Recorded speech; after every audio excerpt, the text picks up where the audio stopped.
Aquele que persevera, vencerá. Essa frase poderosa estava estampada na capa de um panfleto religioso do século XVII, escrito por um homem chamado João Ferreira de Almeida. E essa frase não poderia descrever melhor a vida de Almeida, que dedicou sua jornada a uma missão grandiosa: traduzir e publicar a Bíblia para o português.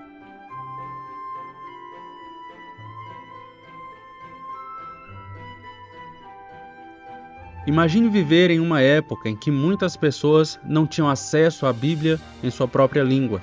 João Ferreira de Almeida, com determinação e fé inabaláveis, decidiu mudar isso. Ele sabia que para transformar vidas era essencial que todos pudessem ler e entender as Escrituras. Sua perseverança foi o que o levou a alcançar essa conquista que virou um marco histórico. A tradução da Bíblia por Almeida não foi uma tarefa fácil. Ele enfrentou inúmeros desafios. Ele trabalhou arduamente para que as palavras sagradas pudessem ser lidas por milhões de pessoas ao longo dos séculos. Sua dedicação e compromisso nos deixam um legado poderoso, o de que, com perseverança, podemos superar qualquer obstáculo e realizar grandes feitos.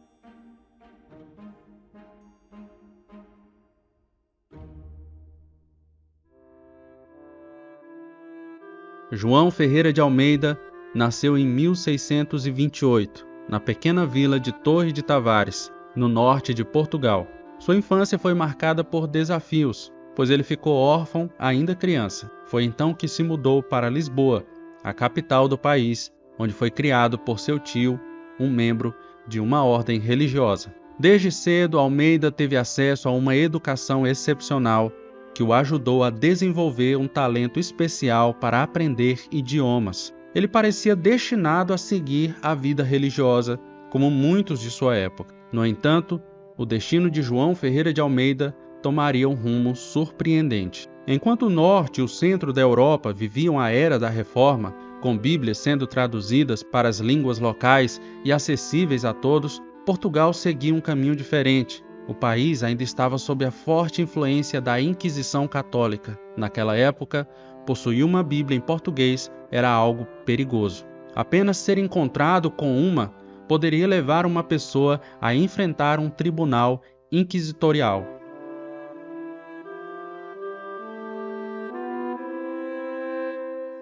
Porém, o talento de Almeida para as línguas e sua paixão por tornar as Escrituras acessíveis ao seu povo fizeram com que ele não se conformasse com essa realidade.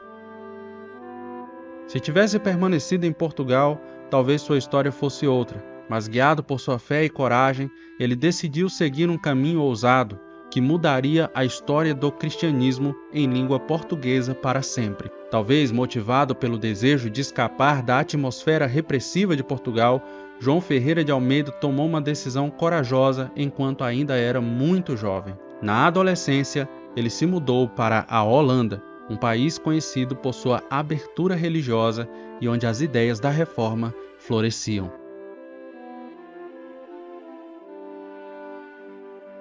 Mas Almeida não parou por aí, irmão. Com apenas 14 anos, ele embarcou em uma jornada épica que o levaria para outro lado do mundo.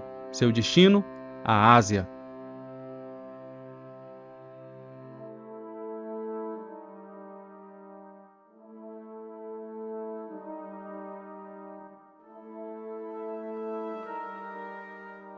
Almeida viajou para Batávia, hoje conhecida como Jacarta, na Indonésia. Naquele tempo, Batávia era o coração administrativo da Companhia Holandesa das Índias Orientais no Sudeste Asiático. Na etapa final de sua jornada para a Ásia, João Ferreira de Almeida teve uma experiência que mudaria o curso da sua vida. Enquanto navegava entre Batávia e Malaca, na região que hoje conhecemos como Malásia, ele se deparou com um panfleto protestante em espanhol intitulado Diferencias de la Cristandad.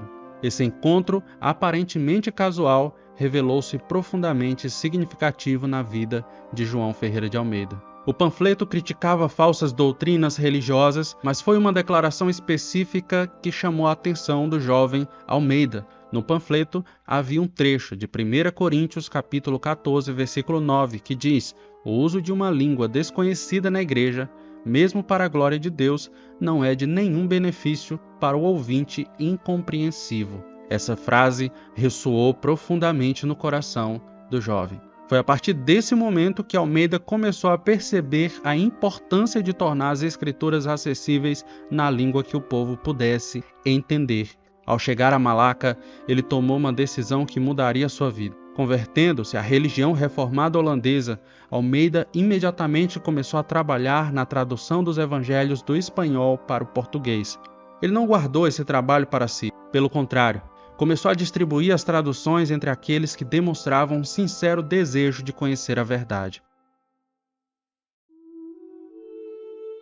2 anos depois, já com 16 anos, Almeida decidiu se aventurar em um projeto ainda mais ambicioso, a tradução completa das escrituras gregas cristãs a partir da Vulgata Latina. Incrivelmente, ele concluiu essa tarefa monumental em menos de um ano. Demonstrando uma coragem impressionante, Almeida enviou uma cópia de sua tradução ao governador-geral holandês em Batávia, com a esperança de que ela fosse finalmente publicada. Infelizmente, irmãos, a história tomou um rumo inesperado. A Igreja Reformada em Batávia encaminhou o manuscrito de Almeida para Amsterdã, mas o ministro encarregado de cuidar do documento faleceu, deixando-o sem ver sua tradução publicada. Quando Almeida foi solicitado a fornecer uma cópia de sua tradução para a Congregação Reformada no Ceilão, em 1651, ele enfrentou um novo obstáculo. O original havia desaparecido dos arquivos da igreja.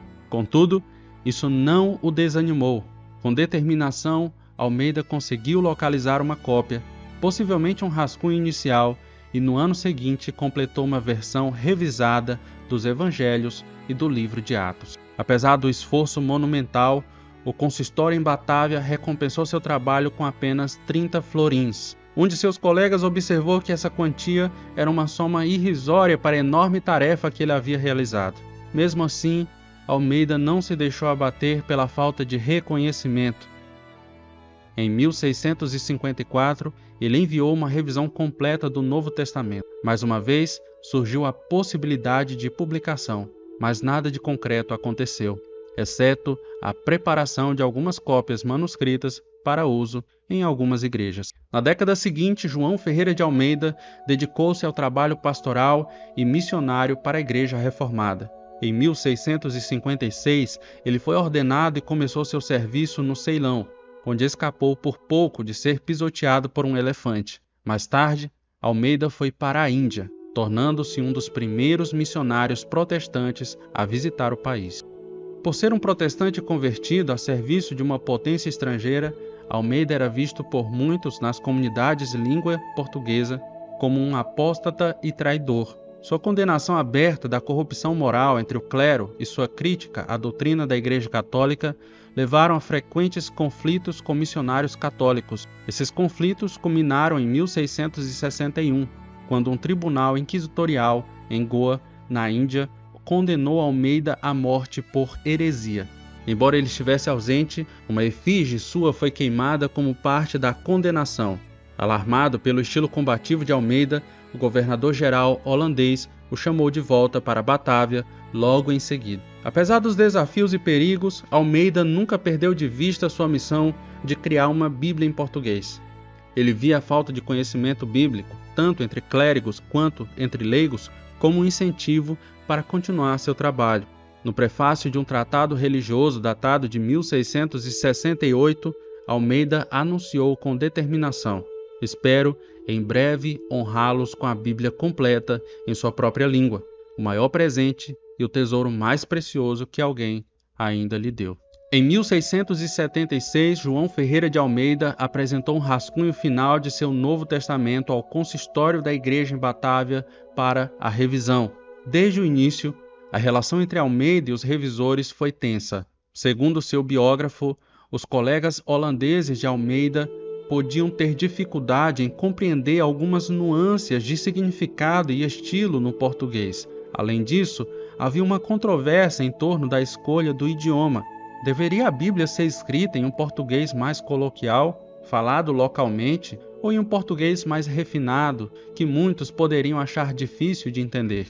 O zelo de Almeida para concluir o trabalho também gerava constante atrito. O processo de revisão progrediu de forma muito lenta, irmão, e possivelmente devido às disputas ou falta de interesse por parte dos revisores, 4 anos depois, os revisores ainda estavam lutando com os capítulos iniciais do Evangelho de Lucas. Frustrado com esses atrasos, Almeida tomou uma decisão ousada. Enviou uma cópia de seu manuscrito para a Holanda, buscando sua publicação sem o conhecimento dos revisores. Mas antes de continuarmos, eu gostaria de pedir para você que se inscreva no nosso canal, curta esse vídeo, compartilhe ele com pessoas que têm interesse por essa história, que você deseja que conheça essa história, e não deixe de considerar a possibilidade de se tornar um membro do canal Teologia, pois isso nos ajuda a continuar com esse trabalho.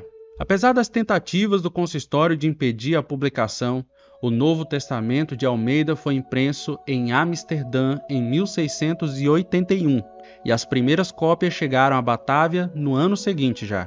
No entanto, a decepção de Almeida foi enorme ao descobrir que sua tradução havia sido alterada pelos revisores na Holanda. Como esses revisores não eram fluentes em português, acabaram introduzindo traduções desajeitadas e contraditórias que obscureciam o significado do Espírito Santo, segundo observou o próprio Almeida. O governador holandês também ficou insatisfeito com a edição do Novo Testamento e ordenou que toda a tiragem fosse destruída. No entanto, Almeida conseguiu convencer as autoridades a poupar algumas cópias sob a condição de que os erros mais graves fossem corrigidos manualmente. Essas cópias seriam usadas até que uma nova revisão pudesse ser preparada. Os revisores em Batávia retomaram seu trabalho nas escrituras gregas cristãs e começaram a preparar os livros das escrituras hebraicas enquanto Almeida continuava o seu trabalho. Para evitar a impaciência de Almeida, o consistório decidiu manter as páginas assinadas da cópia final em um cofre da igreja. Almeida naturalmente contestou essa decisão. Naquela época, as décadas de trabalho árduo e as dificuldades enfrentadas em um clima tropical já haviam cobrado o preço na vida de Almeida. Em 1689, irmãos, com a deterioração da sua saúde, Almeida se aposentou das suas atividades e dedicou-se exclusivamente à tradução das escrituras hebraicas. Infelizmente, ele faleceu em 1691, enquanto ainda trabalhava no capítulo final de Ezequiel. A segunda edição do Novo Testamento, concluída pouco antes de sua morte, foi impressa em 1693. Novamente, a obra de Almeida sofreu com revisores incompetentes. Em seu livro, A Bíblia em Portugal, D.L. Santos Ferreira afirma que os revisores fizeram alterações significativas no excelente trabalho de Almeida, desfigurando e corrompendo a beleza do original que havia escapado aos revisores da primeira edição. Com a morte de João Ferreira de Almeida, a principal força por trás da revisão e publicação da Bíblia portuguesa em Batávia desapareceu. Então a Sociedade de Promoção do Cristianismo, sediada em Londres, foi quem assumiu a responsabilidade de financiar uma terceira edição do Novo Testamento de Almeida em 1711, a pedido de missionários dinamarqueses que trabalhavam em Tranquebar, no sul da Índia. Desde cedo, João Ferreira de Almeida compreendeu a importância de uma Bíblia em português para que as pessoas comuns pudessem discernir a verdade em sua própria língua. Ele perseguiu obstinadamente esse objetivo ao longo de sua vida, enfrentando a oposição da Igreja Católica, a diferença de seus pares, problemas de revisão aparentemente intermináveis e uma saúde deteriorada. Sua perseverança foi finalmente recompensada. Embora muitas das comunidades de língua portuguesa onde Almeida pregou tenham diminuído ou desaparecido, sua Bíblia sobreviveu. No século XIX, a Sociedade Bíblica Americana distribuiu milhares de cópias da versão de Almeida em Portugal e nas cidades costeiras do Brasil. Como resultado, as Bíblias derivadas de seu texto original permanecem entre os mais populares e amplamente distribuídos no mundo da língua portuguesa. Muitos têm uma dívida de gratidão para com os primeiros tradutores da Bíblia, como Almeida. No entanto, devemos ser ainda mais gratos ao nosso Deus, cuja vontade é que toda sorte de homens sejam salvos e venham a ter conhecimento da verdade. Em última análise, é Ele quem preservou sua palavra e a tornou disponível para o nosso benefício. Que sempre apreciemos e estudemos diligentemente esse tesouro mais precioso de nosso Pai Celestial.